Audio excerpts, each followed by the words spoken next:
মন আর মান, মন আর মান এই দুটো এক না হলে ভাগে কুরবানি হবে না।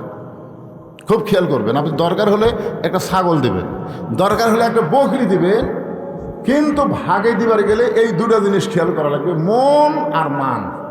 সবার মন যে তিনজন মিলে দিচ্ছেন, এই তিনজনের মন আল্লাহর জন্য দেওয়া লাগবে। কার জন্যে? মান মানে কি তিনজনে কি নামাজে হওয়া লাগবে, তিনজনকে নাকি হওয়া লাগবে।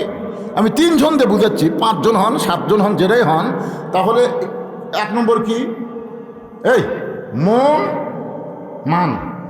মন মানে কি, আমাদের যে কয়জন মিলা কুরবানি দিচ্ছি সবগুলার মন হওয়া লাগবে কার জন্যে? আল্লাহর জন্যে। আর মান হচ্ছে সবাইকেই নামাজি হওয়া লাগবে।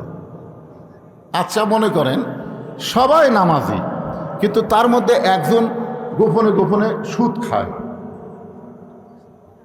হ্যাঁ, মহিলাদের মধ্যে মহিলারা আদায় করবে না, ছেলেরা। মহিলারা আদায়ের কথা বলছি, মহিলারা আদায় করেন। মা, আপনাকে ওয়াজই তো আজকে করলাম বেশি, খুশি খুশি দিয়া দেন ইনশাল্লাহ। মা মারে আল্লাহর রাস্তা আপনারাও দান করবেন মা ইনশাল্লাহ। তো যেটা বলতেছি, যে মনে করেন 5 জন হালাল, একজন হারাম কামায়, কিন্তু সবাই নামাজি, তাহলে কুরবানি হবে না। জোরে কোন কুরবানি হবে না। আবার খুব খেয়াল করেন, কুরবানি কেনার আগে আপনি যা ইচ্ছা তাই বলতে পারেন যে কুরবানির গোস্ত কত হবে। কুরবানি কেনার আগে শোনেন, কখন? এই কুরবানি করার আগে দর দাম গোস্ত মস্ত সব কিছু আপনি বলতে পারবেন। এই গরুর খাবার দেয়, গোস্ত কড্ডি হবে, আর দাম কড্ডি হবে, এরা সব কিছু করে। কিন্তু যেই কিনা হয়ে গেছে, কিনার সাথে সাথে এর গোস্ত কড্ডি হবে, এটা কিনা মনে হয় ঠকলাম পারে, এই তুই আরেকটু দরদাম কমালে কমলো হনি রে, এগুলো কোনো কথা কুরবানি কেনার পরে বলা যাবে না। কেনার আগে বলতে পারবেন, কিন্তু কেনার পরে কথা কয় না, কেনার পরে বলা যাবে না। আরেকটা মশলা হলো গোস্ত ভাগ। অনেকে বলে হুজুর গোস্ত ভাগ করা কি? গোস্ত তো আমরা 3 ভাগ করি, এই 3 ভাগ করা কি ফরজ ওয়াজিব নাকি? তো এখন ফতুয়া দিছে হুজুরা গোস্ত, এখন সব তো ফেসবুক মুক্তি, বুঝেছে না? ফেসবুক এখন আমাকে মুক্তির খাওয়া আছে, তাই ওই ফেসবুকের মধ্যে ইউটিউবের মধ্যে সব মুক্তি বার আছে। কেরে পাগলা, তোমরা খেয়াল করবা ওই মুক্তি কোন গ্রুপের মুক্তি, ওই হেফাতির মুক্তি, আহলে হাদিসের মুক্তি, না কোন গ্রুপের মুক্তি আগে তোমাকে দেখা লাগবে না। তুমি কোন মাযহাব মানো আর সেটা কোন মাযহাবের মুক্তি, তুমি তো অত কিছু বুঝতে পারো না। আমার এলাকায় সৌদি আরবে এক লোক চাকরি করবার গেছে, বুঝলেন? ওই চাকরি করে আসাই পাও ফাঁক করে খাড়া হয় আর হাতে কি বাঁধে, নামাজের দোয়া লিন করলো, আমিন করছিল ওটা।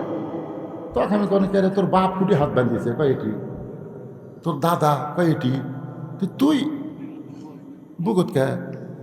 হুজুর আমি সৌদি আরবে চাকরি করবার গেছিল, ওটি যাই দেখছি ওরা ওই আমিন চিল্লা কয়, পাও ফাঁক করে দাঁড়ায় আর বুকত হাত বাঁধে। আমি পাগলা, তুই এটা কোন গ্রুপের মধ্যে যা আসলো রে পাগলা? তোর বাপ কোন মাযহাবের, তোর দাদা কোন মাযহাবের, তুই সে মাযহাব। মাযহাব মানে কোরআন হাদিসেরই সহি মত। তো এখন আপনি দেখেন, গোস্ত 3 ভাগ করলেন, করে 1 ভাগ আপনি নেবেন, 1 ভাগ আত্মীয় দিবেন, 1 ভাগ যারা কুরবানি দিবার পারে না সেই গরিব মিসকিনকে আপনি দিবেন। আমার কথা কি বুঝলেন? অনেক জায়গায় দেখা যায় ওই গাঁওয়ালি ভাগ আবার কুরবানি আল্লাহ লেয়, আবার লেয় যে আমার গোস্ত তো লয়, আমি অন্য কারো গোস্ত লিচ্ছি, লেওয়া চলবে না। কারণ যারা দিছেন তারা সবাই তো মিসকিনকেই দিছেন, নাকি করছেন? সেই মিসকিনগুলো একত্র করে আবার মিসকিনদেরকে আপনার ভাগ করে দেন। এটার মধ্যে আর নেওয়া যাবে না। আপনি যেটা দিছেন সেটা নেওয়া যাবে না। বমি করা জিনিস পুনরায় তুলে খাওয়া যাবে না। যেটা আপনি দিয়ে দিয়েছেন 3 ভাগের 1 ভাগ, ওটার আপনি নিতে পারবেন না। আত্মীয় স্বজনের ভাগ আত্মীয় স্বজনকে দিতে পারবেন। যদি আপনার আত্মীয় স্বজন না থাকে সে গোস্ত আপনি নিজে খেতে পারবেন, কোনো সমস্যা নাই। কিন্তু মিসকিনের ভাগের মধ্যে আপনি একটা টুকরা গোস্ত যদি আপনার কুরবানির মধ্যে আসে তাহলে কুরবানি বাতিল হয়ে যাবে। আমার কথা কি বুঝতে পারলেন?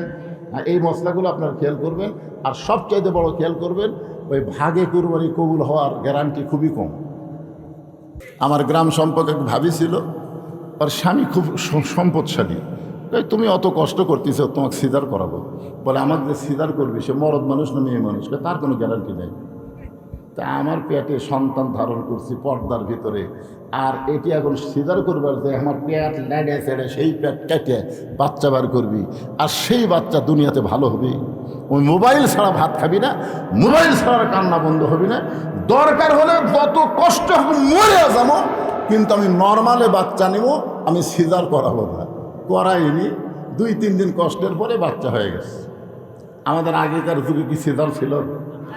আমার মায়েরা যারা পর্দার অন্তরালে শোনেন, একটা মেয়ে মানুষ মারা গেলে কোন পুরুষ মানুষ তাকে ধরে কবরের মধ্যে নামাবার পারবে? ইমাম গাজ্জালিকে যখন মেয়েদেরকে পর্দা সম্পর্কে বলা হলো, উনি সরাসরি বললেন কবর, সরাসরি শব্দ বললেন কবর। ছাত্ররা বললেন হুজুর, মেয়েদের পর্দার কথা বলতে আপনি কবরের কথা কেন বললেন? ইমাম গাজ্জালি বললেন, একটা মহিলা মারা গেলে যেই সমস্ত পুরুষ মানুষ তার দেহ ধরে কবরের মধ্যে নামাবার পারবে, কেবলমাত্র তারা ছাড়া সকলের কাছে মেয়েকে পর্দায় থাকতে হবে। আমার এই সহজ কথাকে আপনারা বুঝতে পারলেন? একটা মেয়ে মানুষ মারা গেলে তার লাশ ধরে যারা কবরের মধ্যে নামাবার পারবে, শুধু তাদেরকে ছাড়া যত পুরুষ আছে সকলের কাছে মেয়েদেরকে পর্দার মধ্যে থাকতে হবে। এখন আপনারা হিসাব করে বলেন তো, যে আপনার বউ যদি মরে যায়, বা আপনার মেয়ে যদি মারা যায়, বা আপনার মা যদি মারা যায়, কারা কারা লাশ ধরে কবরের মধ্যে নামাবার পারবে? কি খুব খেয়াল করা লাগবে, খুব খেয়াল। হ্যাঁ, যদি দুলে ভাই ধরবার চাই, দুলে ভাই, চাচাতো ভাই, খালাতো ভাই, ফুফাতো ভাই, মামাতো ভাই, আপনারা বলেন তো, যে কয়টা ভাই বলেন সবগুলো যদি বাদী হয়, তাহলে সেই ভাইয়েরা ঘরের মধ্যে ঢুকবার পারবে? ঢুকতেছে না, বাড়ির মধ্যে ঢুকতেছে না, কারণ ঢুকতেছে না। আমার মায়েদের জন্য বলতেছে, মা শোনেন, আল্লাহ কোরআনে অকরনা ফি বুয়ুতিকুন্না ওয়ালা তাবাররুজনা তাবাররুজাল জাহিলিয়াতিল উলা, আয়াতের ব্যাখ্যা করতে গিয়ে বলেছেন, মেয়েদের কোনো আমল ততক্ষণ পর্যন্ত কবুল হবে না যতক্ষণ পর্যন্ত তারা পর্দার ভিতরে না থাকবে। কোনো আমলও মেয়েদের কবুল হবে না যতক্ষণ পর্যন্ত তারা পর্দার মধ্যে না থাকবে। আপনারা বলেন, আমাদের মা বোনদের পর্দার ওয়াজ করার দরকার আছে না নাই? আল্লাহ রাসূল ফাতেমাকে ডাকলেন, ডেকে বললেন, ফাতেমা, কখনো কি তোমার মনে হয় যে তোমার বাবা আল্লাহর নবী বলে তুমি জান্নাতে যাবে? এরকম কি কখনো তোমার মনে হয়? এই খুব মনোযোগ দিয়ে শুনুন। ফাতেমা বলতেছে, বাবা আপনি কি খান? আমার বাবা শুধু নবী না, আমার বাবা হলো ইমামুল আম্বিয়া, ইমামুল মুরসালিন। এত বড় নবীর মেয়ে হয়ে আল্লাহ আমাকে জান্নাত দিবে না? আল্লাহ রাসূল ফাতেমার হাতে একটা চুমা দিয়ে বললেন, মা তুমি বড় ভুল মনে করেছো। বিশ্বনবীর মেয়ে হলে আল্লাহ তোমাকে জান্নাত দিবে না। জান্নাতে যাইতে গেলে তোমাকে আমল করে জান্নাতে যাইতে হবে, আমল করে জান্নাতে যাইতে হবে। এখন ফাতেমা বলতেছে, বাবা কি আমল করলে আল্লাহ পাক জান্নাত দিবে? রাসূল বললেন, মেয়েদের জন্য খুব বেশি আমল করা লাগবে না, ঈমান গ্রহণ করার পরে মাত্র 4টা আমল করা লাগবে। খুব খেয়াল করবেন, মাত্র কয়টা আমল? মাত্র 4টা আমল করা লাগবে। 1 নম্বর আমল হলো পর্দা, 2 নম্বর আমল হলো নামাজ, 3 নম্বর আমল হলো রমজান মাসে রোজা, আর 4 নম্বর আমল হলো স্বামীর কথা মতো চলা, স্বামীর চাওয়া মতো খেদমত করা। খুব খেয়াল করবেন, এই 4 নম্বরের ব্যাখ্যায় বলা হয়েছে, স্বামী যখন খেদমত চাবে, বউ ইচ্ছা করে যে স্বামীর খেদমত করা যাবে না। স্বামী যদি খেদমত চাই, দেখো তো আমার এই চুলকাচ্ছে, চুলকে দেওয়া লাগবে, দেখো তো আমার মাথা বিষাচ্ছে, টিপে দেওয়া লাগবে। স্বামী খেদমত চাইলে স্বামীর খেদমত করা যাবে, তবে ইচ্ছা করে স্বামীর খেদমত করা যাবে না। কেন? অতি ভক্তি, জোরে কেন? অতি ভক্তি। যদি কোনোদিন দেখেন বউ আপনাকে ইচ্ছা করে পাও টিপতেছে, ইচ্ছা করে বাতাস করতেছে, ইচ্ছা করে কপাল টিপতেছে, আপনি বুঝবেন সেই দিন আপনার বউ আপনাকে একটা অন্যায় প্রস্তাব দিবে। খালি আমার কথাটা মুখস্থ থন। আচ্ছা দেখবেন হঠাৎ বাতাস করতেছে, কারেন্ট নাই, এটা আছে, কারেন্টের ফ্যান গুললে হবে না, তোমার জান্নাতও জ্বালে, ফাঁকাতে বাতাস করতেছে, তারপরে মাথা টিপতেছে, কপাল টিপতেছে, এরকম টিপি থেকে আপনি বলতেছেন চাকরি আল্লাহ আমাকে একটু বউ দিছে গো, তোমার মতন বউ বা হলো ভাগ্যের ব্যাপার। এ কথা শুনি বউ কান্দা শুরু করছে। স্বামী কয় কান্দ কেন? এমনি এমনি কান্দি গো, এমনি। স্বামী কয় কি জন্য কান্দ গো? না এমনি কান্দি, তোমাকে বলে লাভ নেই। আরে পাগলি, তুমি আমার কলজার টুকরা, বলো কি জন্য কান্দিছে? শোনো, আমি যেটা বলবো এটা যদি শোনো তাহলে বলবো। স্বামীকে কি আছে বলো? বলে তুমি যখন ব্যবসা করতে যাও, বাহিরে যাও, চাকরি যাও, তখন তোমার বুড়া বাপ আর বুড়া মা আমার কলজাত আগুন ধরে দিচ্ছে। তুমি যদি তোমার বুড়া বাপ মায়ের সাথে থাকতে চাও তাহলে আল্লাহর রাস্তায় আমার বাপের বাড়িতে পাঠা দাও। আর আমার লিয়ে যদি জান্নাতের সংসার করবার চাও তাহলে তোমার বুড়া বাপ মাও বাদ দেওয়া লাগবে। ওমা আলাইনা ইল্লাল বালাগ। এখন তুমি কি আমল করবা কও? তোমার বাপ মায়ের সাথে থাকতে ছেলে আমার বাপের বাড়িতে পাঠা দেওয়া লাগবে। আর আমার সাথে জান্নাতের সংসার করবার গেলে তোমার বাপ মাও বাদ দেওয়া লাগবে। এখন কি করবা কও? এই কয় আর স্বামী বাতাস করে। স্বামী যদি প্রকৃত স্বামী হয় তাহলে আল্লাহর কোরআন সামনে আসবে।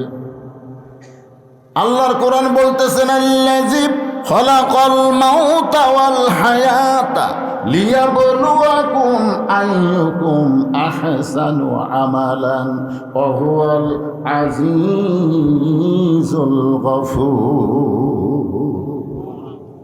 তোমার মৃত্যু এবং হায়াতকে আমি আল্লাহ সৃষ্টি করেছি পরীক্ষা করার জন্যে। আর সেই পরীক্ষার বিষয় হলো সুন্দর আমল। এই মুহূর্তে তোমার সুন্দর আমল কি বাপ মায়ের কাছে থাকা না বইয়ের কাছে থাকা? এই মুহূর্তে তোমার সুন্দর আমল কোনটা? তোমার বউ যেটা বলতেছে সেইটাই তুমি গ্রহণ করবা না আল্লাহ যেটা বলতেছে? আল্লাহ বলতেছেন ওয়াকাদা রাব্বুকা আল্লা তা'বুদু ইল্লা ইয়্যাহু ওয়া বিল ওয়ালিদাইনি ইহসানান। এই বউ যদি মরে যায় তুই বিয়ে করতে পারবি, বউ যদি ছাইড়া দেশ তুই আবার বিয়ে করতে পারবি। কিন্তু তোর বউ যে বাপ মায়ের বিরুদ্ধে তোর কাছে ওয়াজ করতেছে, এই বাপ মা যদি মারা যায় কিয়ামত পর্যন্ত কাঁদলে আর বাপ মা পাবি না। যেটা মারা গেলে পাওয়া যাবে না সেইটাই ধর, আর যেটা মরে গেলে পাওয়া যাবে সেইটা বাদ দে। আল্লাহর কোরআন অনুযায়ী সুন্দর আমল করতে গেলে এখন স্বামীকে কি করা লাগবে? কি করা লাগবে শোনেন। আপনাকে কারু বউ যদি এরকম কোনোদিন আপনার বাপ মায়ের বিরুদ্ধে কয়, আপনি কোরআন অনুযায়ী আমল করবেন না বইয়ের কথা অনুযায়ী আমল করবেন? আপনার কি আমল করা লাগবে? ওঠ ওঠ, বউটা কি জন্য ওঠ, তোর যা আছে সব ব্যাগের মধ্যে তোল। আমি 3 তালাকের গাড়ি আনতেছি, গাড়ির চড়া তোর বাপের বাড়ি যা। বউ দৌড় এসে পা ধরে বলবে আসলেই তুমি আল্লাহর ওলি গো, আমি তোমার পরীক্ষা করলাম, তুমি আসলেই আল্লাহর। এইবার মা বোনদের জন্য বলবো, মা খেদমতের নামে স্বামীর কাছে শ্বশুর শাশুড়ির বিরুদ্ধে কোনো কথা বলবে না। কারণ প্রত্যেকটা ছেলে তার বাপ মাকে সবচাইতে বেশি ভালোবাসে। যদি কোনো কথা ঠিককে কথা বলেন না কেন? মায়ের পায়ের তলে সন্তানের জান্নাত, আর বাপের মুখের দিকে তাকাইলে কবুল হজের সওয়াব। এটা হলো 4 নম্বরের ওয়াজ করলাম। আর 1 নম্বর হলো পর্দা। মেয়েদের 1 নম্বর হলো পর্দা, আর পুরুষ মানুষের 1 নম্বর হলো নামাজ। নামাজের কিছু ওয়াজ আপনাদের শোনাইছি, ঠিক কিনা বলেন? এরপরে দ্বিতীয় বিষয় আসবে কুরবানি। এই কুরবানি মানে অনেকে মনে করতে হুজুর আমি গরিব মানুষ, আমি না হয় নামাজ পড়বো কিন্তু কুরবানি তো আমি দিবার পারবো না, তাহলে হাউজে কাউসারের পানি আমি পাচ্ছি না। না না, অনেকে কিন্তু এরকম চিন্তা করে।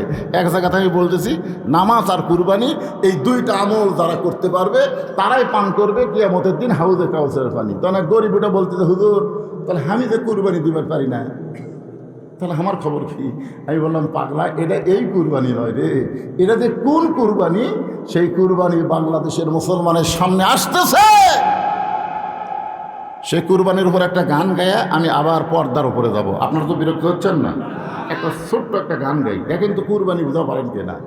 ইমানের দাবি যদি কুরবানি হয়, সেই দাবি ঘরে বসে থাকা নয়।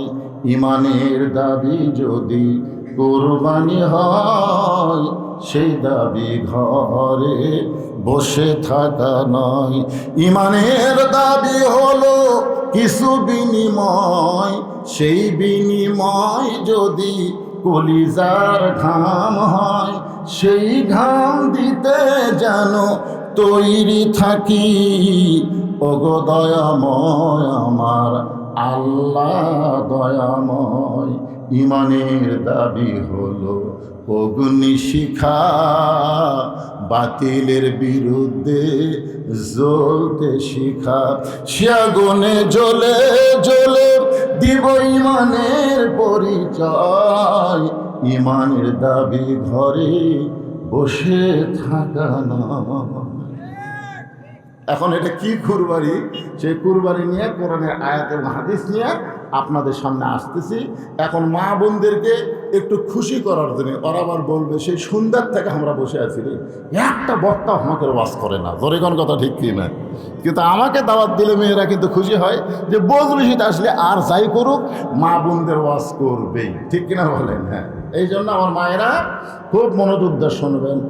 কতকগুলো মহিলা, কতকগুলো মেয়ে মানুষ মা ফাতেমার সঙ্গে দেখা করবে, মেয়েরা মেয়ের সঙ্গে দেখা করবে, কিন্তু আয়েশা থেকে ফাতেমার ঘরের দরজা বন্ধ।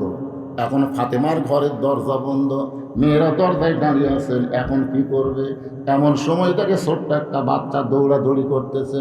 মেয়েদের মধ্যে একজন ওই বাচ্চাকে ডাক দিয়ে বললেন, বাবু তোমার নাম কি? বলে আমার নাম হলো হোসাইন ইবনে আলী। মেয়েরা বুঝবার পারছে হোসাইন ইবনে আলী, বুঝতেছেন তো? ইতা আলীর বেটা হোসাইন, তাহলে ফাতেমার সন্তান। তখন মেয়েরা বলতেছে, বাবা আমরা তোমার মায়ের সঙ্গে একটু দেখা করব, তুমি যদি তোমার মায়ের কাছে গিয়া আমাদের জন্য একটু দরজা খোলার ব্যবস্থা করতে পারো, তাহলে আমরা একটু তোমার মায়ের সাথে দেখা করব। কারণ আমাদের কানে একটা খবর আইছে, সেই খবরটা হলো সাইদুস শাবাবে ফাতেমাতুজ জোহরা, সাইদুস শাবাবে না, আহলেল জান্নাহ ফাতেমাতুজ জোহরা, জান্নাতি নারীদের নেত্রী হবে ফাতেমা। তো তোমার মা হবে জান্নাতি নারীদের নেত্রী, এই নেত্রীটা দেখতে কেমন, এই জন্যে আমরা দরজা দাঁড়িয়ে আছি। তোমরা একটু তোমার মায়ের কাছে, তুমি একটু তোমার মায়ের কাছে যাই আমার জন্য একটু দরজা খোলার ব্যবস্থা করো। সঙ্গে সঙ্গে হোসাইন বলতেছে, আপনাদের কোনো টেনশন নাই। এক দৌড়ে মায়ের ঘরের দরজায়।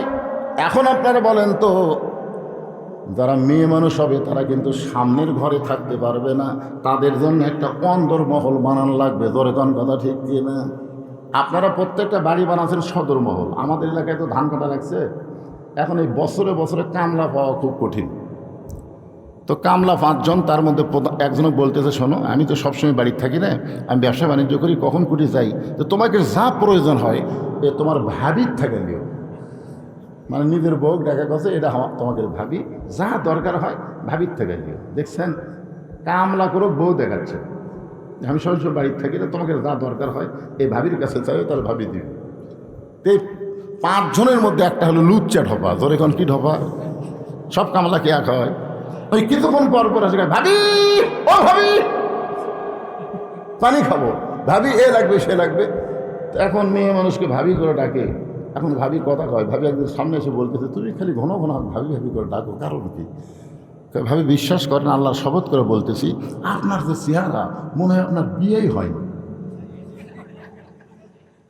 এখন চিন্তা করেন, একটা পুরুষ মানুষ যদি একটা মেয়েকে বলে যে আপনার যে চেহারা মনে হয় আপনার বিয়েই হয়নি, মেয়েটা কাঁদতে কাঁদতে কয়, এই কথা তোমার ভাই কোনোদিনও কয়নি। জানেন, কোনো পরপুরুষকে সদর দরজা বানানো হবে না, প্রত্যেকটা মুসলমানের বাড়িতে একটা অন্দর মহল থাকা লাগবে, জোরে কোন কথা ঠিক কিনা? সেই মহলের মধ্যে শুধু মেয়েরাই থাকবে, কোনো পরপুরুষ সেখানে ঢুকতে পারবে না। এখনো হোসাইন এমন একটা দরজায়, মায়ের দরজায়, একটা ঘর অতিক্রম করে যেই মাত্র মায়ের দরজায়, এমন সময় ওই ঘরের মধ্যে হজরত আলী আল্লাহর কোরআন শরীফ পড়তেছে, মানে একটা ঘর বাদ দিয়ে ফাতেমার ঘরের দরজা হোসাইন, যেই ঘর বাদ দিয়ে হোসাইন মায়ের দরজায়, ওই ঘরের মধ্যে হজরত আলী আল্লাহর কোরআন তেলাওয়াত করতেছে। ইন্নামাল মুমিনুনা আল্লাযীনা ইযা যুকিরাল্লাহু ওয়াজিলাত কুলুবুহুম ওয়া ইযা তুলিয়াত আলাইহিম আয়াতুহু জাদাতুহুম ঈমানাও ওয়া আলা রাব্বিহিম ইয়াতাওয়াক্কালুন। আল্লাহু আকবার। আপনার যে আয়াতে কারিমা তেলাওয়াত শুনলেন এর বাংলা অর্থ জানেন? হযরত আলী আল্লাহর কোরআন তেলাওয়াত করতেছে আর হোসাইন চলে গেছে মায়ের ঘরের দরজা। কোরআন তেলাওয়াত বাদ দিয়া হোসেন বাহিরে খেলাধুলা করতেছিলে, ভালো কথা, তো খেলাধুলা বাদ দিয়ে হঠাৎ মায়ের দরজাত কেন?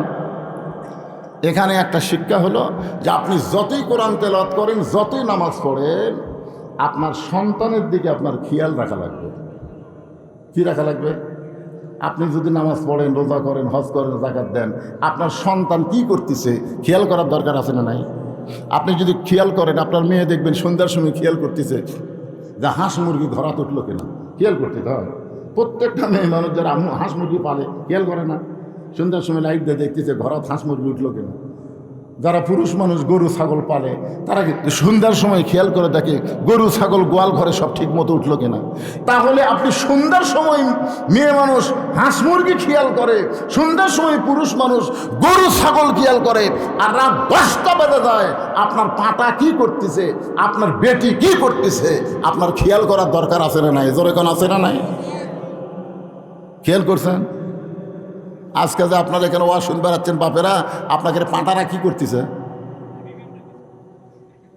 বিভিন্ন কিছু করতেছে। তাহলে খেয়াল করা লাগবে না? খেয়াল করা লাগবে না? আল্লাহ কেন বললেন ও আনফুসাকুম ওয়া আহলিকুম নার, জাহান্নামের আগুন থেকে বাঁচতে গেলে তুমি একলা বাঁচতে পারবে না, তোমার আহাল পরিবার নিয়ে বাঁচা লাগবে। এ কথা কার? দেখেন ছোট্ট বাচ্চা হোসাইন, তার দিকে বাপের কি খেয়াল দেখছেন? হোসাইন দাঁড়ায় খেলাধুলা করতেছিল, ভালো কথা, সে খেলাধুলা বাদ দিয়ে মায়ের ঘরের দরজাত কেন? হোসেন বলতেছে বাবা কতগুলো মেয়ে মানুষ দরজার দাঁড়িয়ে আছে, তারা আমার মায়ের সঙ্গে দেখা করবার চাই। এখন আমি মায়ের কাছে গিয়ে শুনবো মা কি তাদের সাথে দেখা করবে কিনা, মা কি তাদের জন্য দরজা খুলবে কিনা, এইটা মায়ের কাছে আমি শুনবার চাই। হযরত আলী বললেন তোমার বয়স কত? দেখেন নিজের ছেলেকে বলতেছে তোমার বয়স কত? তো হোসেন বলতেছে আমার বয়স কত আপনি ভালো জানেন। আলী বলতেছে এই জন্যই তো আটকে দিছি, এই জন্যই আটকে দিছি, তোর বর্তমান যে বয়স চলতেছে এই বয়সে যখন তখন মায়ের ঘরে ঢোকা যাবে না। কি মনে করতেছেন? হ্যাঁ, আমার তিনটা মেয়ে, আমাকে আল্লাহ কোনো ছেলে দেন। তিনটা মেয়েকে আমি 9 বছর, অর্থাৎ 3 এই একটা মেয়েকে আমি 3 বছর করে আমার বুকের উপর আমি মানুষ করছি। মেয়েরা যেন কোনো সময় বলবার না পারে যে আমাকে ভাই নাই দেখে বাপ আমাকেও দেখবার পারে না, এ কথা যেন বলবার না পারে। এদের কোনো দোলনা কিনিনি, আমার মেয়েদেরকে আমি বুকের উপর ঘুমাইছি। রাত্রেবেলা তো ঘুম আসতো, আমি আস্তে করে মেয়েকে বুকের উপর দিতাম। আর বউ বলতো তোমার ঘুম কেমনি হবে, আর মেয়েকে বুকে ঘুম পারি। যদি কোনো সময় মেয়ে চেতন পায় তখন দেখবি বাপের বুকের ওপর। যে 3টা মেয়েকে আমি বুকে করে ঘুম পাড়াইছি, এখন সেই 3টা মেয়ে টাকা লাগলে আর আমার কাছে আসে না, ওর মায়ের কাছে চায়, আমার কাছে আসে না। ওর মা এসে কয় তোমার মেয়েরা টাকা চাচ্ছে, টাকা দাও। তাই বললাম ওরা আমার কাছে আসলে কি হয়, শরম পায়। দেখছেন, মেয়ে যখন বড় হয় তখন বাপের কাছে আসতে শরম পায়। আবার বাবাও মেয়ের ঘরে ঢুকতে গেলে ইচ্ছা মতো ঢুকতে পারবে না, মেয়ের অনুমতি নিয়ে ঢোকা লাগবে। জোরে কোন কথা ঠিক কি না? আবার ছেলে যখন বড় হয় মায়ের ঘরে ইচ্ছা মতো ঢুকতে পারবে না, ঢুকতে গেলে অনুমতি লাগবে। হযরত আলী বলতেছেন হোসাইন এখন তোমার যে বয়স হয়েছে এই বয়সে তুমি দৌড়ে গিয়ে দরজা খুলে মায়ের ঘরে ঢুকতে পারবা না। মায়ের ঘরে ঢুকতে গেলে তোমাকে বলতে হবে মা আমি হোসাইন একটু ঢুকবার চাই। মা যদি বলে 5 মিনিট পরে ঢোক, তাহলে 5 মিনিট পরে ঢোকা লাগবে, যখন তখন ঢোকা যাবে। কারণ ঘরের মধ্যে মেয়ে মানুষ, রাস্তাতে মেয়ে মানুষ যেরকম থাকে, আর গরমের দিনে ঘরের মধ্যে মেয়ে মানুষ হয়তো কাপড় চোপড় খুলে বসে আছে, আর হঠাৎ বাচ্চা যদি ঘরে যায় আর বাচ্চা যদি বুঝবার পারে তাহলে মাও কিন্তু শরম পায়। জোরে কোন পায় কি পায় না? মেয়ে হলে শরম কম পাবে, কিন্তু ছেলে হলে শরম বেশি পায়। দেখবেন মা মেয়ে একসাথে গোসল করে কি করে না, কথা কোন অনেক জায়গা করে। কিন্তু ছেলের দেখে মা শরম বেশি পায়, আর মেয়ের দেখলে বাবা শরম বেশি পায়। আলী বলতেছেন, হুসাইন এখন তোমার যে বয়স হয়েছে, এই বয়সে যখন তখন তুমি মায়ের ঘরে ঢুকতে পারবে না, তুমি একটু আমার কাছে আসো। যেই হুসাইন হযরত আলীর কাছে, হযরত আলী বলতেছেন, এই ধর। আমার দিকে খেয়াল করেন, হুসাইন যে কাছে আইছে, হযরত আলী বলতেছেন ধর। কি ধর? কথা কয় না। এখন 4.5 বছর বয়স, সেই বাচ্চাকে হযরত আলী বলতেছেন ধর, আর হুসাইন বলতেছেন দেন দেন। আলীর চোখে মুচকি মুচকি হাসি, সুবহানাল্লাহ বলে। হ্যাঁ, কারণ ওমর ফারুক একদিন বললেন, ইয়া রাসূলুল্লাহ, আপনার পিছনে আমরা জোহরের নামাজ আদায় করতেছি, প্রথম রাকাতের প্রথম সেজদা 3 বার সুবহান রাব্বিল আলা ঠিকই হলো, কিন্তু দ্বিতীয় সেজদা যে 100 বারের বেশি সুবহান রাব্বিল আলা বলি, আপনি সেজদা থেকে মাথা তোলেন না। প্রথম সেজদার দ্বিতীয় সেজদা এত লম্বা হলো, দ্বিতীয় রাকাত ঠিকই আছে, তৃতীয় রাকাত ঠিকই আছে, চতুর্থ রাকাত ঠিকই আছে, কিন্তু আমার বিনয়ের সাথে জানতে চাই, প্রথম রাকাতের দ্বিতীয় সেজদা এত লম্বা হলো কেন? আল্লাহ রাসূল বললেন, ওমর, আমরা যখন নামাজের সেজদায় ছিলাম, এমন সময় এক পবিত্র এসে আমার পিঠে চড়েছে। সুবহানাল্লাহ বলেন।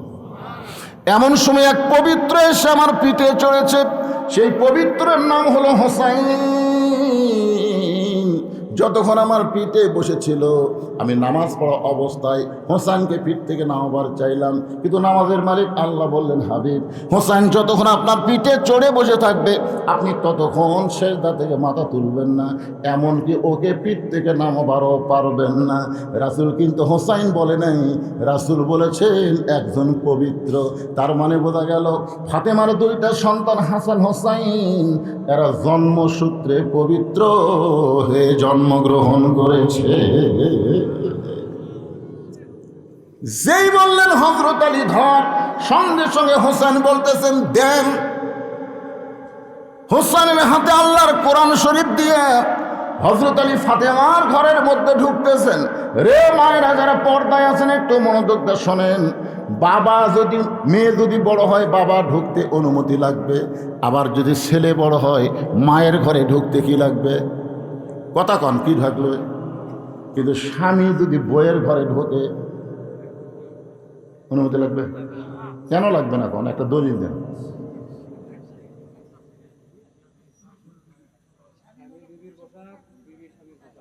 একটা কথা বাংলা কোন, আরবি না হয়তো বাংলাটাও কথা ঠিক আছে।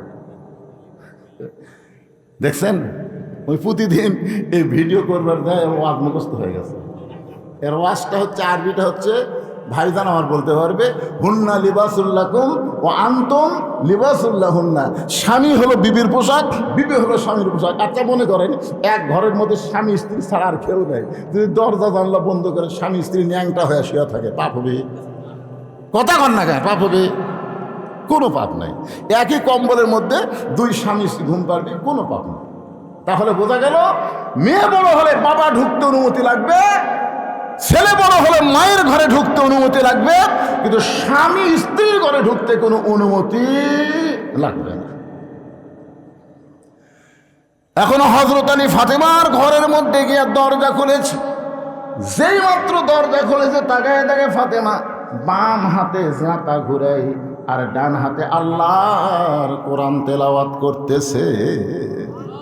ডান হাতের মধ্যে কোরআন শরীফ নিয়ে তেলাওয়াত করতেছে, আর বাম হাতে জাঁতা ঘুরাইতেছে। জাঁতা বোঝেন আপনারা? আগের যুগে তো মিশিং ছিল না, আমরা ছোটবেলায় দেখছি ঢিকি। ঢিকি, আপনার ঢিকি দেখছেন? আমার বয়সে কারেন্ট আসলো, আমার আগে কারেন্ট ছিল না। তখন ঢিকি রে ভাই, প্রত্যেকটা বাড়িতে খালি ক্যারুর কুরুর ক্যারুর কুরুর, ঢাস ঢাস ঢাস, একটা গেরার মধ্যে একটা আলাদা শান্তি। তাহলে ফ্যান লাগতো না। কঠিন গরমের মধ্যে আমরা গাছের ছায় ঘুম পাড়তাম, চোর ডাকাতের কোনো ভয় ছিল না। ধরে কথা কর না কেন ভাই, যা কি দিন ছিল রে। আর ঢিকির চাউলের ভাত আর পান্তা, যা মজা ভাই। তার আগে ছিল জাঁতা। তার আগে কি ছিল? ফাতেমা বাম হাতে জাঁতা ঘুরাই আর ডান হাতে আল্লাহর কোরআন তেলাওয়াত করতেছে। একই মানুষ বাম হাতে জাঁতা ঘুরাই, ডান হাতে আল্লাহর কোরআন তেলাওয়াত করে। এ দৃশ্য দেখার সঙ্গে সঙ্গে হযরত আলী দেখার সঙ্গে সঙ্গে হযরত আলী রব্বানা পড়েন, রব্বানা আতিনা ফিদ দুনিয়া হাসানাতাও ওয়া ফিল আখিরাতি হাসানা ওয়া কিনা আযাবান নার। এটা মুখ ফসকে বার হয়ে গেছে। কি বার হয়েছে? এই আয়াতের মধ্যে কি আছে? যার দুনিয়া সুন্দর তার আখিরাতও, যার দুনিয়া সুন্দর। ফাতেমা কিন্তু দুই হাতে কি করতেছে? এটা কি? এটা হলো দুনিয়া, আর এটা কি? আখিরাত। কোরআন শরীফ কি দুনিয়া না আখিরাত? আখিরাত। তাহলে কি চলতেছে? আতিনা ফিদ দুনিয়া হাসানা ওয়া ফিল আখিরাতি হাসানা। যাই 5 ওয়াক্ত নামাজ পড়ে, জমির ধান আবাদ করে, তার কি মনে করতেছেন ওই ধান আবাদ করা কি খারাপ? 5 ওয়াক্ত নামাজ পড়ে চাকরি বাকরি করে, 5 ওয়াক্ত নামাজ পড়ে ব্যবসা বাণিজ্য করে, যখনই নামাজের আযান দেয় ব্যবসা বন্ধ করে দেয়, যখনই নামাজের আযান দেয় দুনিয়ার কাজ কাম বন্ধ করে দেয়। এখন জুম্মার দিনে মুসল্লি কম কেন? মুসল্লি কম কেন? যে হারে ধান কাটা লাগছে হুজুর, ধান কাটা লাগলে মুসল্লি কমবি কেন? আগে কি? আগে কাজ না আগে নামাজ? আপনি যেই কাজ করতেছেন এই রোদের মধ্যে কাজ করতে করতে হাত ফেল করে মারা গেলেন, বেনামাজি হয়ে মারা গেলেন। এই জন্য দোয়াটা খেয়াল করবেন, রব্বানা আতিনা ফিদ দুনিয়া হাসানাতাও ওয়া ফিল আখিরাতি হাসানা ওয়া কিনা আযাবান নার। সঙ্গে সঙ্গে ফাতেমা জাতা ঘোরান বন্ধ, কোরআন তেলাওয়াত বন্ধ। স্বামীর এই মুখের আয়াত শোনা, জাতা ঘোরানো বন্ধ, কোরআন তেলাওয়াত বন্ধ, দুইটাই বন্ধ করে ফাতেমা দৌড়ে এসে পায়ের বুড়া আঙ্গুলে ভর দিয়া স্বামীর কপালে একটা চুমা খা। স্বামীর কপালে বুড়া আঙ্গুলে ভর দিয়ে চুমা খা। খালি বলতেছেন ফাতেমা তুমি জাঁতা ঘুরাচ্ছিলে, কোরআন শরীফ তেলাওয়াত করতেছিলে, আর আমি ঘরের দরজাত আসার সাথে সাথে তুমি সব কাজ কাম বন্ধ করে দিয়ে আমার কপালে চুমা দিলে, কারণ কি? ফাতেমা বলতেছে আপনি জানেন না, স্বামী যখন ঘরত আসবে তখন বিবির সমস্ত কাজ কাম হারাম, একটাই মাত্র কাজ হচ্ছে স্বামীকে খুশি করা। আপনাদের পক্ষে ওয়াজ হচ্ছে, অথচ আপনারা সুবহানাল্লাহ করছেন না। আচ্ছা, স্বামী যখন ঘরত আসবে তখন বিবির 1 নম্বর কাজ কি? এ সাইয়্যিদাতুন নিসা আহলুল জান্নাহ ফাতেমাতুজ জাহরা, যিনি জান্নাতি নারীদের নেত্রী হবে, তিনিই বলতেছেন স্বামী যখন ঘরে আসবে বিবির সমস্ত কাজ কাম হারাম, 1 নম্বর কাজ হলো স্বামীকে খুশি করা।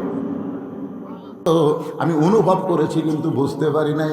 ফাতেমা যখন প্রসব হলো আমার কোনো যন্ত্রণা হয়নি, আমি তাকায় দেখে ফাতেমা 2টা হাত দিয়া ইজ্জত ঢেকে দুনিয়াতে প্রসব হয়েছে। আমার মা বোনদের জন্য পর্দার ওয়াজ করলাম, আপনাদের জন্য নামাজের ওয়াজ করলাম। এখন আমার দ্বিতীয় বিষয় হলো কুরবানি। জোরে কোন কি? আপনারা কুরবানি একলা দেন না ভাগে দেন? কুরবানির বিষয়ে আমি 3টা মশলা বলবো, যে মশলাগুলো আপনাদের জন্য খুবই দরকার। কারা কারা শুনবেন একটু হাত তোলেন তো দেখি। এই সবাই হাত তোলেন, কুরবানি দেন বা না দেন হাত তোলেন, হাত নামান। এই সামনে কিন্তু আর ওয়াজ হচ্ছে না। আপনাকে এলাকায় এই ওয়াজ শেষ হলে আর ওয়াজ আছে? এলাকাতে আরও আওয়াজ আছে? আজকেই শেষ ওয়াজ, তার মানে কুরবানির আগে আর কোনো ওয়াজ আছে? তাহলে এই 3টা মশলা আপনাকে শোনা লাগবেই। এখন 3টা মশলা শোনার জন্য আপনাদের কাছে ছেলেরা যাবে, একটু গামছা নিয়ে রুমাল নিয়ে যাবে। এরা যে কষ্ট করে মাহফিল করতেছে অসময়ে, এই মাহফিলে একটু খরচ বাবদ আপনারা খুশি খুশি 10 টাকা 20 টাকা 50 টাকা 100 টাকা যে যা পারবেন আল্লাহর রাস্তে দিবেন। দিবেন? কারা কারা দিবেন না তারা হাত তোলেন তো দেখি। যারা 1 টাকাও দিবেন না, হুজুর পকেটের টাকা আছে আমি দেবো না। আচ্ছা, কারা কারা দিবেন তারা একটু আল্লাহ খাত দেখান তো, যারা দিবেন। এ ছেলেরা, এই তোরকে পাটিকুটি রে, ব্যাট পাটিকুটি ভেতরে যাও, টাকার বস্তা হয়ে যাবি। সবাই যদি দেয়, একজনও হাত তোলা বাকি নাই। আপনি পকেটে বার করে যা দিবেন, কোনো ধর্তব্য নাই। 10 দেন, 20 দেন, 50 দেন, 100 দেন। যদি 500 দেন, তাহলে ব্যাগের মধ্যে না দিয়ে এই তেজত দিবার পারবেন। 500 টাকা যারা দিবেন, 500 টাকা যারা দিবেন, তারা যেরকম আব্দুল মালিক ভাই, উনি কি ব্যাগের মধ্যে 10 টাকা দিবি? উনি হয়তো আমার হাততে দিবি না, আগে দিছেই নাকি, দিয়ে দিছেন নাকি ভাই? দিবি ইনশাল্লাহ। কেরে গামছা, কেরে বর্তমান যুগের গামছা চলে, ব্যাগ নাই, শপিং ব্যাগ নাই। আচ্ছা ঠিক আছে, কারো পায়ের উপর যেন পাওনা পড়ে, দেখো এই দাও, সবাই দাও বাবা, সবাই দাও।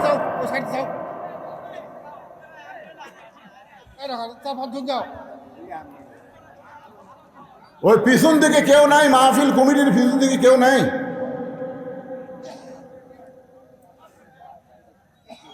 এতই মশা ভাই রে, আপনি আপনি ধরতেছেন না। লিল্লাহে তাকবীর। আমার আব্দুল মালিক ভাই দানবীর দাতা 5,000 টাকা দান করেছে। আল্লাহ তার দানকে কবুল করেন, আল্লাহ নেক নিয়ত নেক আশা পুরো করেন, ব্যবসার মধ্যে আরো বরকত দেন, আরো বেশি বেশি যেন দান সদ্গা টাকা দিতে পারে আল্লাহ কবুল করেন। আমার ভাইকে শারীরিকভাবে সুস্থতা দান করেন। আমার ভাইয়ের এক ভাই দুনিয়া থেকে বিদায় হয়ে চলে গেছে, তার বাপ মাও দুনিয়াতে নাই। আল্লাহ তাদের কবরকে জান্নাতের টুকরা কবুল করেন। জোরে বলে আল্লাহুম্মা আমিন। কে রে বাবা, তোমরা যে বড় আশা করে যে প্রধান অতিথি করছে, এই মাহফিল কমিটির ছেলেরা ঘুরে যায়, কি হিসাব করতে চায়? কে রে, মাহফিল কমিটির একটা ছেলে এখানে নাই?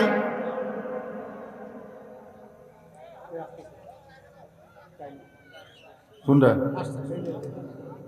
এই বাবা, এই তোমাকে প্রধান অতিথি কি দিছে? দোয়া করা লাগবে রে।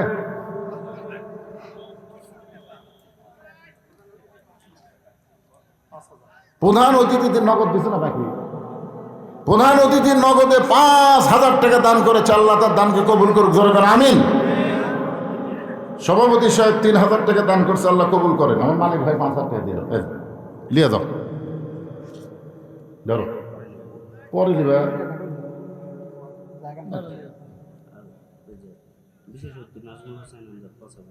বিশেষ অতিথি নাজমুল হোসেন আমজাদ 5,000 টাকা দান করছে, আল্লাহ দানকে কবুল করেন। অনেক অতিথি আছে, এটা তো অনেক, সবগুলো দিছে।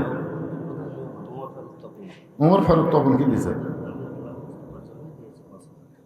ইনি এই গ্রামের জামাই, গোলাম মুস্তফা সাহেবের জামাই, উনিও 5,000 টাকা দান করছে নগদে, তাই না? আল্লাহ দানকে কবুল করুক। আল্লাহুম্মা আমিন। তো এই ছোটগুলোর নাম বলবেন দিছে, দিদি হল টাকা মানে লসে আছে না লাভে আছে সেটা বলতেছি।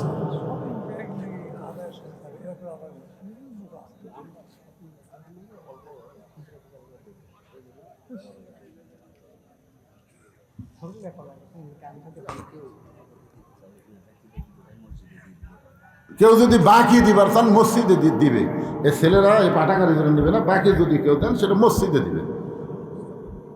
হ্যাঁ, এই গ্রামের মসজিদের কাজ বাকি আছে। ইলাহা ইল্লাল্লাহু মুহাম্মাদুর রাসূলুল্লাহ সাল্লাল্লাহু আলাইহি ওয়াসাল্লাম। 1 নম্বর ফতোয়া শোনেন, মন আর মান, মন আর মান এই দুটো এক না হলে ভাগে কুরবানি হবে না। খুব খেয়াল করবেন। আপনি দরকার হলে একটা ছাগল দেবেন, দরকার হলে একটা বকরি দিবেন, কিন্তু ভাগে দিবার গেলে এই দুটো জিনিস খেয়াল করা লাগবে, মন আর মান। সবার মন, যে 3 জন মিলে দিচ্ছেন, এই 3 জনের মন আল্লাহর জন্য দেওয়া লাগবে। কার জন্যে? মান মানে কি 3 জনে কি নামাজে হওয়া লাগবে, 3 জনকে না কি হওয়া লাগবে। আমি 3 জন দিয়ে বুঝাচ্ছি, 5 জন হন, 7 জন হন, যেটাই হন, তাহলে 1 নম্বর কি? এই মন মান। মন মানে কি? আমাদের যে কয়জন মিলা কুরবানি দিচ্ছি সবগুলোর মন হওয়া লাগবে কার জন্যে? আল্লাহর জন্যে। আর মান হচ্ছে সবাইকেই নামাজি হওয়া লাগবে। আচ্ছা, মনে করেন সবাই নামাজি, কিন্তু তার মধ্যে একজন গোপনে গোপনে সুদ খায়। হ্যাঁ, মহিলাদের মধ্যে মহিলারা আদায় করবে না, ছেলেরা। মহিলারা আদায়ের কথা বলছি, মহিলারা আদায় করেন। মা, আপনাকে ওয়াজই তো আজকে করলাম বেশি, খুশি খুশি দিয়া দেন ইনশাল্লাহ। মা মারে, আল্লাহর রাস্তা আপনারাও দান করবেন মা, ইনশাল্লাহ। তো যেটা বলতেছি, যে মনে করেন 5 জন হালাল, 1 জন হারাম কামায়, কিন্তু সবাই নামাজি, তাহলে কুরবানি হবে না। জোরে কোন কুরবানি হবে না। আবার খুব খেয়াল করেন, কুরবানি কেনার আগে আপনি যা ইচ্ছা তাই বলতে পারেন যে কুরবানির গোস্ত কত হবে। কুরবানি কেনার আগে শোনেন, কখন? এই কুরবানি করার আগে দর দাম, গোস্ত মোস্ত সব কিছু আপনি বলতে পারবেন। এই গরুর খাবার দেয়, গোস্ত করতে হবে, আর দাম করতে হবে, এরা সব কিছু করে। কিন্তু যেই কেনা হয়ে গেছে, কেনার সাথে সাথে এর গোস্ত করতে হবে, এটা কিনা মনে হয় ঠকলাম পারে, এই তুই আরেকটু দরদাম কমালে কমলো হনি রে, এগুলো কোনো কথা কুরবানি কেনার পরে বলা যাবে না, কেনার আগে বলতে পারবেন, কিন্তু কেনার পরে কথা কয় না, কেনার পরে বলা যাবে না। আরেকটা মশলা হলো গোস্ত ভাগ। অনেকে বলে হুজুর গোস্ত ভাগ করা কি? গোস্ত তো আমরা 3 ভাগ করি, এই 3 ভাগ করা কি ফরজ ওয়াজিব নাকি? তো এখন ফতুয়া দিছে হুজুরা গোস্ত, এখন সব তো ফেসবুক মুক্তি, বুঝেছে না? ফেসবুক এখন আমাকে মুক্তির খাওয়া আছে, তাই ওই ফেসবুকের মধ্যে ইউটিউবের মধ্যে সব মুক্তি বার আছে। কেরে পাগলা, তোমরা খেয়াল করবা ওই মুক্তি কোন গ্রুপের মুক্তি? ওই হেফাতির মুক্তি, আহলে হাদিসের মুক্তি, না কোন গ্রুপের মুক্তি? আগে তোমাকে দেখা লাগবে না তুমি কোন মাযহাব মানো আর সেটা কোন মাযহাবের মুক্তি, তুমি তো অত কিছু বুঝতে পারো না। আমার এলাকায় সৌদি আরবে এক লোক চাকরি করবার গেছে, বুঝলেন? ওই চাকরি করে আসাই পাও ফাঁক করে খাড়া হয় আর হাতে কি বাঁধে, নামাজের দোয়ার লিন করলো, আমিন করছিল ওটা। তখন আমি কোনো কেন তোর বাপ কুটি হাত বাঁধিয়েছে, কয়েটি তোর দাদা, কয়েটি তুই বুকত কে? হুজুর আমি সৌদি আরবে চাকরি করবার গেছিল, ওটি যাই দেখছি ওরা ওই আমিন চিল্লা কয়, পাও ফাঁক করে দাঁড়ায় আর বুকত হাত বাঁধে। আমি পাগলা, তুই এটা কোন গ্রুপের মধ্যে যা আসলো রে পাগলা? তোর বাপ কোন মাযহাবের, তোর দাদা কোন মাযহাবের, তুই সে মাযহাব মানে কোরআন হাদিসেরই সহি মত। তো এখন আপনি দেখেন গোস্ত 3 ভাগ করলেন, করে 1 ভাগ আপনি নেবেন, 1 ভাগ আত্মীয়ক দিবেন, 1 ভাগ যারা কুরবানি দিবার পারে না সেই গরিব মিসকিনকে আপনি দিবেন। আমার কথা কি বুঝলেন? অনেক জায়গায় দেখা যায় ওই গাঁওয়ালি ভাগ আবার কুরবানি আল্লাহ লেয়, আবার লেয় যে আমার গোস্ত তো লয়, আমি অন্য কারো গোস্ত লিচ্ছি, লেওয়া চলবে না। কারণ যারা দিছেন তারা সবাই তো মিসকিনকেই দিছেন, নাকি করছেন? সেই মিসকিনগুলো একত্র করে আবার মিসকিনদেরকে আপনার ভাগ করে দেন। এটার মধ্যে আর নেওয়া যাবে না, আপনি যেটা দিছেন সেটা নেওয়া যাবে না। বমি করা জিনিস পুনরায় তুলে খাওয়া যাবে না।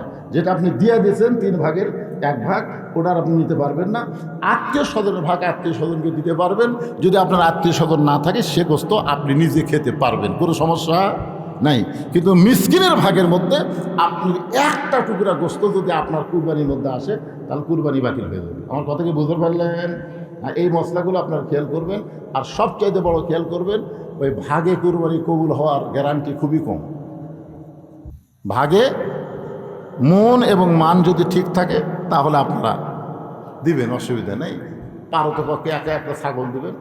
কুরবানি কার জন্যে? আল্লাহর জন্যে। আজকে এখানে বলা হয়েছে ফাসাল্লি লিরাব্বিকা ওয়ানহার। 1 নম্বর নামাজ, 2 নম্বর কুরবানি। ছোট্ট হোসাইনকে উম্মে ফজল যখন নবীর হাতে তুলে দিয়ে বললেন, ইয়া রাসূলুল্লাহ, আল্লাহ আপনাকে একটা নাতি দিয়েছে, তার নাম রাখছেন হাসান, আর একটা নাতি আল্লাহ আপনাকে দিল, ইয়া রাসূলুল্লাহ আপনি একটু দোয়া করেন। কালো চাদরের ভিতর থেকে নবীর কোলে যখন হোসাইনকে দেওয়া হলো, আল্লাহ নবী হোসাইনকে আসমানের দিকে তুলে এইভাবে বললেন, আল্লাহ এই গোস্তের টুকরাকে তুমি কুরবানি হিসাবে কবুল করে নাও। হোসাইনকে রাসূল বললেন গোস্তের টুকরা, আর বললেন কুরবানি হিসাবে কবুল করে নাও। সমস্ত সাহাবীরা ছোট বাচ্চার মতন কান্না শুরু করে দিলেন, ইয়া রাসূলুল্লাহ আপনি কি দোয়া করলেন? আপনার নাতিকে আপনি কুরবানি দোয়া করলেন কেন? রাসূল বললেন, সাহাবীরা তোমরা সেদিন থাকবে না সবাই, আমি নবীও সেদিন থাকবো না।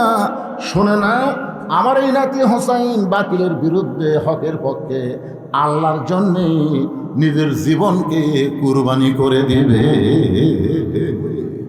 সামনে আমাদের খুব একটা ভালো দিন আসতেছে না ভাইজান। দিন দিন পৃথিবীর অবস্থা খুব খারাপ। ধরে কোন কথা ঠিক কিনা? এখন যারা কোরআন নিয়ে দল করে, কোরআনের দল যারা করে, তাদেরকে নানা রকম ভাবে অপদস্থ করার পায় তারা চলতেছে। হয়তো সামনে দেখবেন যে আমাদের প্রতিবেশী, যাকে আমরা ভারত বলি, ওরা আসলে আমাদের প্রতিবেশী না, সবচাইতে বড় শত্রু। ধরে কোন কথা ঠিক কিনা? আবার যেভাবেই হোক আলেমদেরকে দমানোর চেষ্টা হবে। কিছুদিন আমরা দেখলাম 15 বছর যে আলেমগুলো সব জেলখানায়, খারাপ মানুষগুলো জামিন পায়। আবার হয়তো এরকম দিন যেন সামনে না আসে। এই দিন আমাদেরকে ত্যাগ করা লাগবে, কুরবানি করা লাগবে। দরকার হলে নিজের জীবনকে আল্লাহর রাস্তায় কুরবানি করব, কিন্তু আর বাতিলের সঙ্গে আমরা আপোষ করব না। জোরে কোন কথা ঠিক কি না? আজকে আমাদের সবচাইতে বড় কুরবানি, যত রাত পর্যন্ত ওয়াজ শুনি, ফজরের নামাজের সময় আমাদেরকে জামাতের সঙ্গে নামাজ আদায় করা লাগবে। এটাও কিন্তু একটা কুরবানি, এটাও একটা কুরবানি। আজকে আপনারা যা অজু করে বিছনাত ঘুমাতে যাবেন, অজু করবেন। প্রতিদিন তো বিছনাত অজু ছাড়া পেশাব করে ঘুমাতে যান। আজকে কি করবেন? অজু করে বিছনায় যাবেন, আল্লাহুম্মা বিইসমিকা আমুতু আহইয়া, এই দোয়া পড়ে আয়াতুল কুরসি পড়ে বুকুত ফুঁক দিবেন। ফজরের নামাজ জামাতের সঙ্গে আদায় করলে আজকে রাতের কুরবানি আল্লাহ কবুল করে নেবে। সকলে বলে আল্লাহুম্মা আমিন। আস্তাগফিরুল্লাহ রব্বি মিন কুল্লি যামবি ওয়া আতুবু ইলাইহি লা হাওলা ওয়ালা কুওয়াতা ইল্লা বিল্লাহিল আলিয়্যিল আযীম। আলা মুহাম্মদ আল্লাহুম্মা বারিক আলা মুহাম্মদ আল্লাহুম্মা আমিন। আল্লাহুম্মা আনতাস সালাম ওয়া মিনকাস সালাম তাবারাকতা ইয়া যাল জালালি ওয়াল ইকরাম। আয় আল্লাহ তাআলা, কঠিন গরমের ভিতরে তোমার বান্দারা আরামের বাড়ি, ঘুমকে বাদ দিয়া, ফ্যানের বাতাসকে বাদ দিয়া, আয় আল্লাহ তাআলা এই জান্নাতের বাগানে বসে বসে ঘন্টার পর ঘন্টা আলোচনা শোনার শেষে আমি গুনাহগারের সঙ্গে হাত তুলেছি। আল্লাহ মেহেরবানি করে আজকের মাহফিল আমাদের সকলের হেদায়েতের জন্যে, নাজাতের জন্যে, জান্নাতের জন্য কবুল করে নাও। এই মাহফিলের শুরু থেকে শেষ পর্যন্ত যত আলোচনা হয়েছে আল্লাহ, এর মধ্যে যদি ত্রুটি হয়, ভুল হয়, মাফ করে দাও আল্লাহ। যা হাদিয়া মঞ্জুর করো সোনার মদিনায় নবী পাকের রওজা মুবারক আল্লাহ কবুল করে নাও। তামাম আম্বিয়ায়ে কেরাম, আসহাবে কেরাম, তাবিঈনে কেরাম, তাবিঈনে কেরাম, আল্লাহ আমরা যারা হাত তুলেছি, আমাদের জনম দুঃখনী মা বাবা যাদের কবরে চলে গেছে, আল্লাহ মেহেরবানি করে মা বাবার কবরকে জান্নাতের টুকরা বানিয়ে দেন। আল্লাহ যেই যুবকেরা কষ্ট করে মেহনত করে আল্লাহ তাদের পাঠাগারের পক্ষ থেকে আজকের জান্নাতের বাগান লাগাই দিয়েছে, এই সমস্ত যুবকদেরকে আল্লাহ 5 ওয়াক্ত নামাজি কবুল করে নেন। আল্লাহ এই গ্রামের উপরে রহমত বরকতের দরজা খুলে দেন। সম্মানিত মা বোনেরা, পর্দার অন্তরালে বসে বসে যারা ওয়াজ শুনেছে, আবিদা সালিহা পদ্মানিজি কবুল করে মা ফাতেমার চরিত্র দান করে দেন। আল্লাহ আমার আব্দুল মালিক ভাই সহ আল্লাহ তাআলা যারা আমরা হাত তুলেছি, আল্লাহ কে কোন নিয়তে হাত তুলেছে, সকলের নেক নিয়ত নেক আশাকে আল্লাহ আপনি কবুল করেন। আজকের মাহফিলের সম্মানিত সভাপতিকে আল্লাহ আপনি কবুল করেন। আল্লাহ বীর মুক্তিযোদ্ধা মানুষ আজকের মাহফিলের সম্মানিত প্রধান অতিথি চেয়ারম্যান সাহেব, আল্লাহ এছাড়াও সম্মানিত অতিথিবৃন্দ, আল্লাহ যুবকদেরকে খুশি করার জন্য কোরআনের মাহফিলে যারা নগদের দান করেছে অল্প বেশি, আল্লাহ সকলের দানগুলোকে জান্নাতের বিনিময় হিসাবে কবুল করে নেন। আয় আল্লাহ তাআলা পাঠাগারের সম্মানিত সভাপতি, সম্মানিত সেক্রেটারি, ক্যাশিয়ার সদস্য, আল্লাহ সকলকে জান্নাতি সদস্য হিসেবে কবুল করেন। এ পাঠাগারের মাধ্যমে এলাকার মানুষের সুশিক্ষার একটা ব্যবস্থা করার তৌফিক দিয়ে দেন আল্লাহ। আল্লাহ গোটা বিশ্বের মুসলমানকে হেফাজত করেন। ফিলিস্তিন মুসলমানের জন্য দোয়া করেন। আল্লাহ ফিলিস্তিনকে মুক্ত স্বাধীন করে দেন। গাজাকে আল্লাহ আপনি স্বাধীন করে দেন। ইহুদিকে আল্লাহ পৃথিবীর মানচিত্র থেকে ধ্বংস করে দেন। ভারতে মুসলমানদেরকে নির্যাতন করতেছে, মসজিদ মাদ্রাসা ভাঙতেছে, আল্লাহ আপনি সব দেখতেছেন। আল্লাহ সব ক্ষমতা আপনার, আপনি সব উলট পালট করতে পারেন। আল্লাহ আল্লাহ আপনার উপর সব দায়িত্ব দিয়ে দিলাম। আল্লাহ আমার বাংলাদেশের প্রতি আল্লাহ খাস রহমত করেন। আল্লাহ খাস করে নওগাঁ জেলার পত্র এলাকার প্রতি আল্লাহ আপনি রহমত করেন। সুবহান রাব্বিকা রব্বিল ইজ্জাতি আম্মা ইয়াসিফুন ওয়া সালামুন আলাল মুরসালিন আলহামদুলিল্লাহি রাব্বিল আলামিন। ওয়াজাল আখিরাতি কালিমাতুনা ইনদাল মাউতি। সকলে পড়েন লা ইলাহা ইল্লাল্লাহু মুহাম্মাদুর রাসূলুল্লাহ সাল্লাল্লাহু আলাইহি ওয়াসাল্লাম। আসসালামু আলাইকুম ওয়া রাহমাতুল্লাহি ওয়া বারাকাতুহু।